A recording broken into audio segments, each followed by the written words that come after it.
Maliliit lang na sachet siya compared sa mga normal na coffee na medyo malaki ang mga lagayan. Ito maliit lang siya and ayan, sugar free. Yun.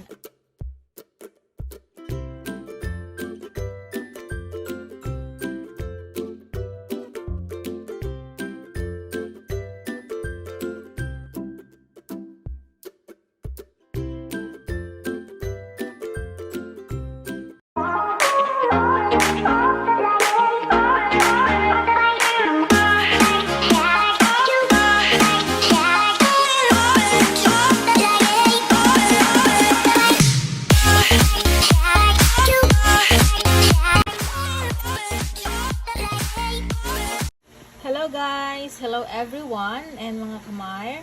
So, bigla kong naisipan na i-share ito sa inyo. Nag-try kasi ako ng bagong brand ng coffee and this is not sponsored. So, as you can see, Sunmeg Super Coffee. So, sugar-free. Dito ako na-intriga sa sugar-free and gusto ko matikman kung talaga bang hindi siya masyadong matamis.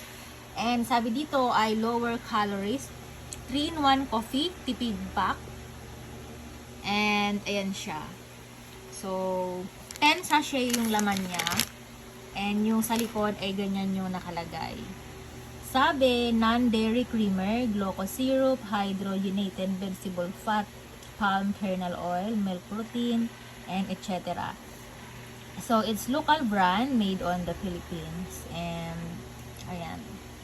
Ito yung mga nutrition facts. Ayan. Protein, total fat, San Miguel Foods. Ayan siya. So, nag-try ako. Ito po yung pagkakulay niya. Ayan. So, nung tinikman ko, tama nga. Hindi siya creamy and hindi siya matamis. Hindi siya mapait. Kumbaga, saktong-sakto lang. So, yung pagka-style niya sa loob, ganyan siya. Ayan. Maliliit lang na sachet siya compared sa mga normal na coffee na medyo malaki ang mga lagayan. Ito maliit lang siya and ayan, sugar free. Yun ang pinaka-importante doon. So ayan, 10 sachet lang yung laman. Ayan, 10 sachet lang. So ayan, wala lang, share ko lang po sa inyo. Baka sakaling yung mga coffee lovers dyan gusto itong matry, sa mga hindi pa nakakatry.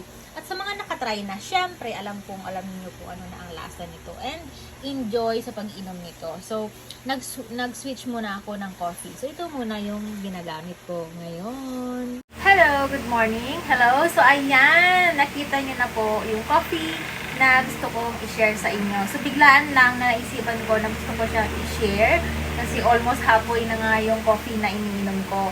And, ayun, masarap po siya. Masarap talaga. Sugar-free. Hindi po siya matamis, hindi siya mapait, hindi po siya creamy. Kumbaga, lightweight lang yung pagka-coffee niya. And, masarap siya.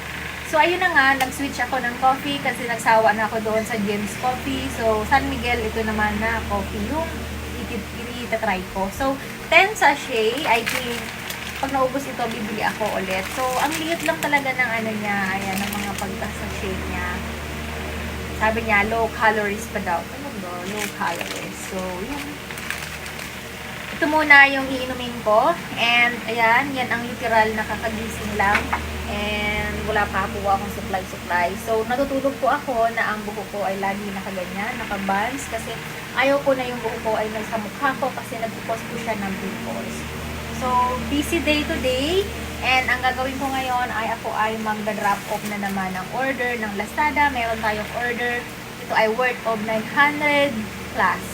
All the way from Quezon City, ang laman nito ay mga wallet at coin purse. Aray ko, nangangati yun ito. Dito sa bahay namin, may surot yata. Kainis. Sabihin nyo naman kung ano ang gamot sa surot. Kasi kating-katir talaga ako. Kasi ang dami ko ng mga peklat. Alam mo yun, gawa ng surot. Marami ako nahuhuling surot dito at pinapatay ko talaga.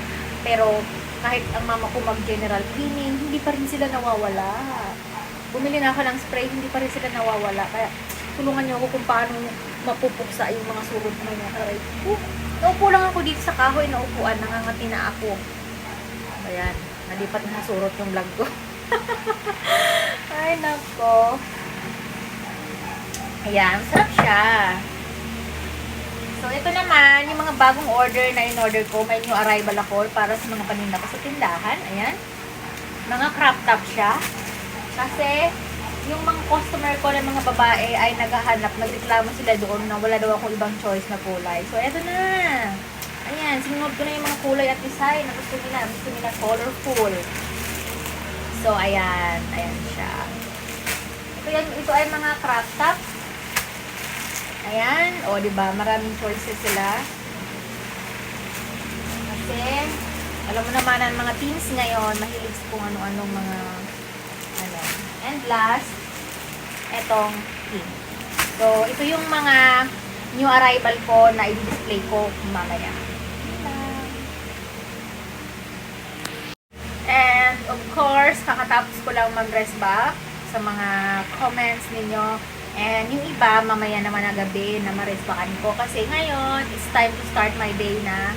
Time ko na maligo. And then, syempre, ready to go to the shop. So, binabudget ko po yung oras ko sa buhay, sa YT, tapos dito sa loob ng bahay. So, ayan. So, ayun, yun lang yung share ko about dito sa Sunmeg. Hindi ko ito sponsored ha. Wala lang, gusto ko lang i-share sa inyo. At nag-try ako na mag-vlog dito sa bahay kasi ang hirap mag-vlog na doon sa tindahan. Kasi yung neighbor ko doon, lagi po siyang nagpapatugtog ng budots at ng lakas-lakas pa. So, nahihirapan na pong kumuha ng timing para ako ay makapag-vlog. So, pasensya na kayong lahat. Randomness lang yung mga vlog ko. Wala pa tayong travel. But I hope in the future magkaroon din tayo ng travel. So, ang hirap po travel ngayon, unang-una, kailangan mo ng pera, time, tapos sayang naman ang shop ko kapag ako ay nag-travel. So, ayoko mangyari yun. So, yun, tsaga-tsaga muna tayo sa ganito. Pagtsagaan nyo muna ako. Naganito muna yung mga vlog-vlog ko, di ba? So, ayun. I wish all of you, everyone, have a nice day. Start the day with a happy smile, positive thoughts, and grateful heart. So, for now, have a nice day, everyone. Mag-ingat kayong palagi, and see you on the next vlog. Thank you for watching and shout out sa inyo. For now, bye-bye!